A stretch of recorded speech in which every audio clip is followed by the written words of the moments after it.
Assalamualaikum warahmatullahi wabarakatuh. Selamat bertemu kembali dengan saya Muhammad Ajib di channel Kampung Ilmu. Channelnya orang-orang yang tidak lelah mencari ilmu. Channelnya orang-orang yang tetap istiqomah mencari ilmu. Pada kesempatan ini saya akan menyampaikan bahan renungan atau at-ta'ammulat. Judulnya Husnut Tasarrufi wa su'u raddil fi'li. Perilaku baik dan reaksi buruk. Di dekat stasiun ada 10 anak bermain-main di rel kereta api yang setiap saat dilewati. Mereka tidak membaca pengumuman tidak boleh bermain di rel itu. Namun ada satu anak yang membaca pengumuman itu, lalu memberitahukan kepada teman-temannya agar pindah di rel lain, tidak bermain di jalur yang setiap saat dilewati kereta api itu. Tapi teman-temannya tidak mau pindah dari rel yang setiap saat dilewati kereta. Mereka tidak membaca pengumuman itu, atau memang tidak bisa membaca. Tapi yang jelas sudah diberitahu oleh teman yang satu ini, tapi tetap tidak mau beranjak dari jalur kereta cepat ini. Kemudian satu anak ini memisahkan diri dari teman-temannya. Dia memilih bermain-main di rel yang tidak dilewati kereta api. Dia memilih di area yang aman.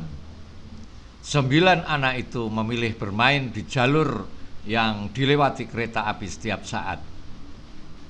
Benar, tidak lama kemudian kereta api lewat. Ketika pekerja kereta api melihat ada kereta yang melaju cepat, dia panik, takut akan nyawa 9 anak yang sedang bermain di jalur kereta api yang beberapa detik lagi akan lewat. Pekerja yang bertugas mengalihkan rel kereta api berpikir cepat. Apa yang harus dilakukan? Kereta api terus melaju, berarti 9 anak jadi korbannya.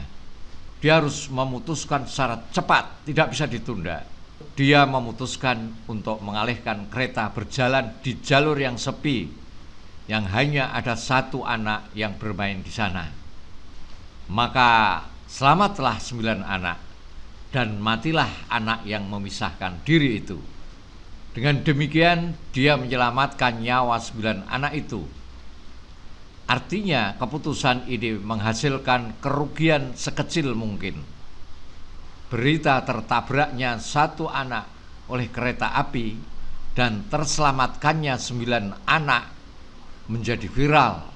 Malah ada yang mengusulkan supaya pekerja kereta api itu diberi penghargaan karena telah menyelamatkan 9 anak. Piye nak menurut sampean? Bagaimana kalau menurut kalian? Jelas bagi kita bahwa pekerja api membuat keputusan yang tepat. Dia menggunakan logika KAM, logika kuantum. Tapi kalau kita pikir dengan logika kaifa, bagaimana ini? Kita akan menemukan bahwa pekerja kereta api itu melakukan kesalahan fatal sekali. Anak yang dikorbankan oleh pekerja kereta api adalah anak yang paling pintar dari 10 anak itu. Karena dialah satu-satunya yang berpikir, yang membaca pengumuman itu dan memilih keputusan yang tepat, yaitu main di safe area atau area aman. Sementara 9 anak-anak yang nyawanya terselamatkan adalah para idiot, bodoh, dan ceroboh, keras kepala, yang tidak berpikir dengan benar dan malah bersikukuh untuk bermain di zona bahaya, yang akhirnya membuat anak yang pintar itu tertabrak kereta api. Analisis ini mungkin tampak tidak logis dan seolah tidak punya rasa belas kasih bagi sebagian orang. Namun inilah perbedaan besar antara sekelompok kecil masyarakat yang menciptakan kecerdasan, peradaban yang maju, dan mayoritas masyarakat yang anggotanya dungu. Masyarakat bodoh mengorbankan orang-orang cerdas, pintar, dan yang kompeten. Masyarakat dungu mengorbankan orang-orang yang cerdas, mencelakakan orang-orang pintar dan bijaksana. Masyarakat bodoh membuat harta negara menjadi banyak yang mubazir.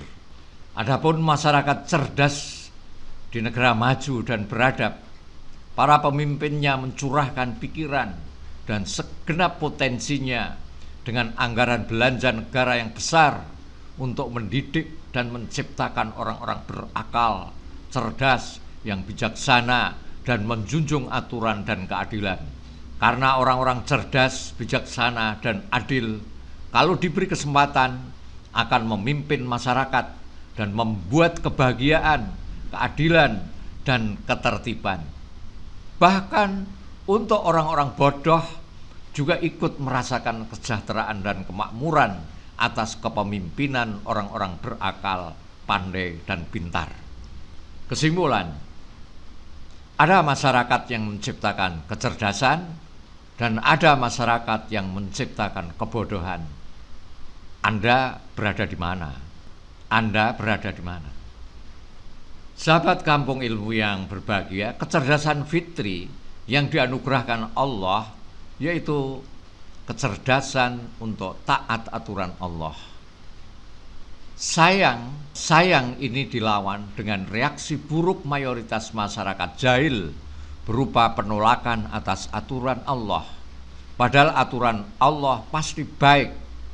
Akibatnya maka jatuhlah martabat manusia. Tidakkah di sekitar kita banyak kejadian seperti ini? Orang-orang yang baik, bijaksana, perjuangannya juga sudah jelas, sehari-harinya aktivitasnya hanya amar ma'ruf nahi mungkar, tapi mendapat perlakuan kejam dari penguasa, yang penguasa ini mengklaim dirinya telah mendapat mandat dari mayoritas. Ya, memang mendapat mayoritas. Ya, memang mendapat suara mayoritas, tapi mayoritas dungu. Muhammad Ajib.